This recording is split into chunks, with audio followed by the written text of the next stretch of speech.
Frenchy Shore, c'est un programme, en réalité, c'est un format qui est diffusé déjà depuis 15 ans. Il est diffusé par des SMAD, des services de médias à la demande. Il portait d'autres formats, une appellation différente autrefois, il s'appelait Jersey Shore. Il se passait plutôt sur l'île de Jersey. C'est effectivement un service qui est porté par un service qui est hors du territoire français, qui relève de la compétence du régulateur tchèque pour l'un et du régulateur berlinois pour l'autre.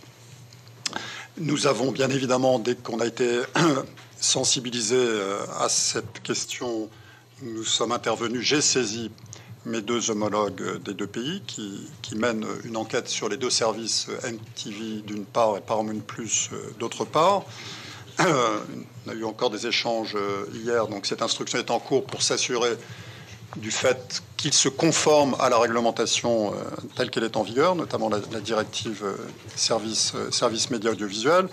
Le problème, c'est surtout les réseaux sociaux dans cette affaire-là, parce que ce qui a posé problème, c'est le fait que les contenus en l'espèce, qui sont des contenus interdits au moins de 16 ans pour l'un, moins de 18 ans pour l'autre, suivant le pays concerné.